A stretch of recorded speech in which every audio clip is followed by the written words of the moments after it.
¿Sabías que en la antigua Roma, algunas mujeres elegidas para servir a la diosa Vesta eran enterradas vivas, no por crímenes comunes, sino por romper un voto de castidad?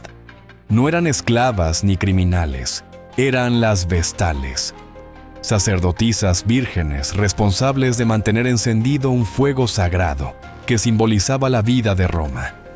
Si esa llama se apagaba, o si ellas eran acusadas de haber tenido una relación íntima, estaban obligadas a enfrentarse al castigo más silencioso y aterrador que puedas imaginar.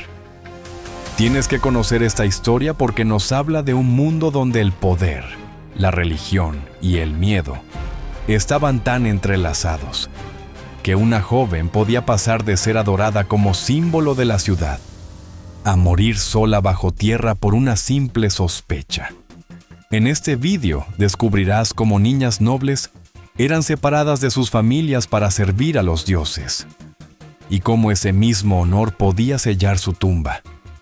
Entre los 6 y los 10 años, estas niñas eran seleccionadas por el Pontifex Maximus, la máxima autoridad religiosa de Roma, para servir durante 3 décadas en el templo de Vesta. Sus familias se sentían orgullosas.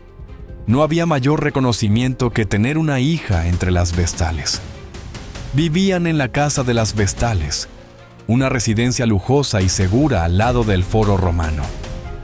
Allí aprendían a leer, escribir, interpretar augurios y cuidar del fuego eterno que no debía apagarse nunca. Se movían por la ciudad con escolta, tenían lugares reservados en los espectáculos, podían administrar su herencia y testificar en juicios, algo inaudito para una mujer romana. Pero tras esa fachada de privilegios había una presión invisible. Su voto de castidad no era simbólico, debía cumplirse.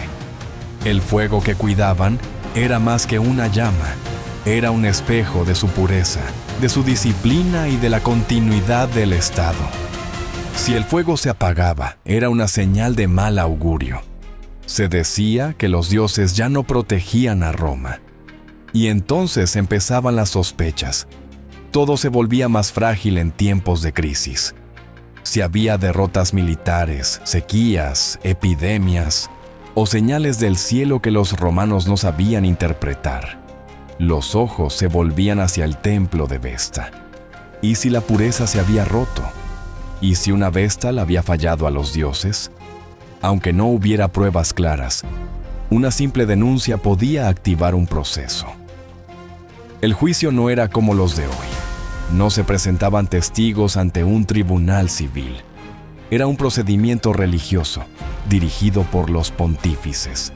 La acusada era apartada. Se le retiraban los símbolos de su estatus. Se consideraba contaminada. A veces bastaba con una acusación vaga o un rumor lanzado por algún senador o enemigo político. En el año 114 a.C., 4 vestales fueron acusadas en bloque. 2 fueron declaradas inocentes, las otras 2, enterradas vivas. Nadie sabrá nunca si eran culpables o simplemente víctimas del contexto político. El castigo que esperaban a las vestales acusadas era aterrador y único en todo el mundo romano. No podían ser ejecutadas como a cualquier criminal, porque ellas tenían un estatus sagrado que las protegía de la violencia directa. Derramar su sangre era considerado un tabú que contaminaba no solo al ejecutor, sino a toda la ciudad. Por eso, Roma ideó un castigo terrible pero que parecía librarse de esa mancha: enterrarlas vivas. Era una condena disfrazada, una muerte lenta y silenciosa en la que la responsabilidad quedaba velada, como si fuera obra de los dioses y no de los hombres. La mujer acusada era llevada en una procesión solemne al Campus Sceleratus, que significa literalmente campo de los malvados.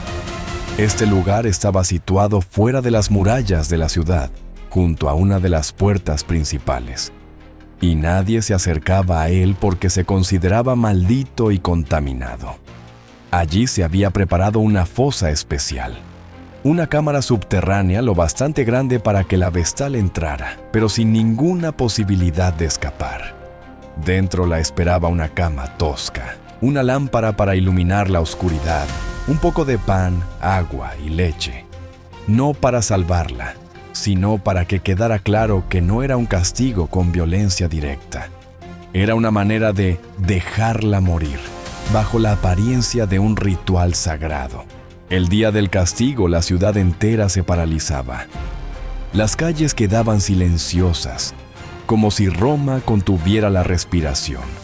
La Vestal, con la cabeza cubierta por una capa, caminaba en silencio acompañada por los sacerdotes, sin poder llorar ni siquiera mirar atrás. Cuando llegaba a la fosa, se detenía en el borde mientras los pontífices abrían cuidadosamente el suelo. Ella descendía lentamente por una estrecha escalera de madera, algunas veces temblando, otras con una calma aterradora. Si se resistía a bajar, los sacerdotes entonaban oraciones para guiarla hacia el interior, pero no podían tocarla. Finalmente, cuando sus pies pisaban el suelo de la cámara, los sacerdotes cerraban la entrada con tierra y piedras sin mirarla, sellando para siempre su destino. Aquí es donde el horror se hacía tangible.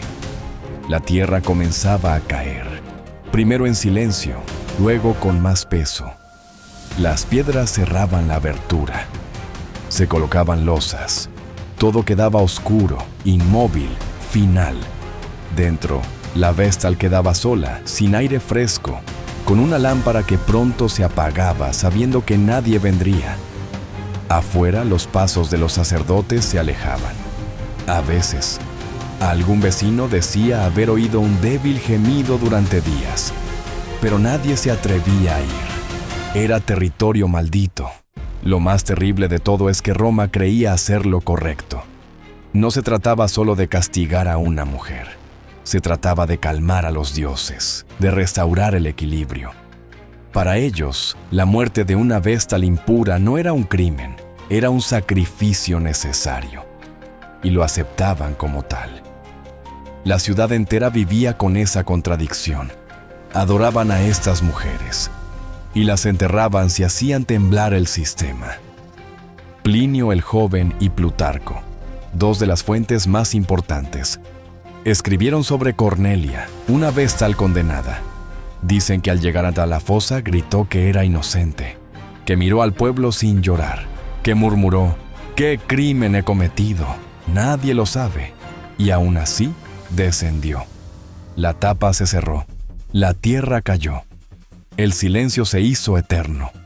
Después de cada enterramiento, Roma organizaba rituales de purificación. Se limpiaban los templos, se sacrificaban animales, a veces incluso humanos. Era como si la ciudad entera necesitara lavarse las manos tras haber matado a su hija favorita. Pero el daño ya estaba hecho.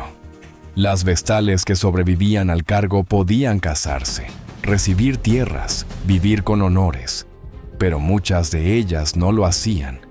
Después de 30 años de vigilancia, soledad y miedo, la libertad se sentía extraña. Algunas morían jóvenes, otras desaparecían del relato. Roma nunca las olvidó, pero tampoco las protegió. A día de hoy, aún pueden verse las ruinas de la casa de las Vestales en el foro. Allí, entre mármoles rotos y jardines silenciosos, se siente algo raro, como si el fuego sagrado aún esperara, y el llanto que no pudo oírse bajo tierra siguiera oculto entre las piedras. Ser Vestal era el honor más alto, y también una sentencia que podía apagarte lentamente, como una llama sin oxígeno.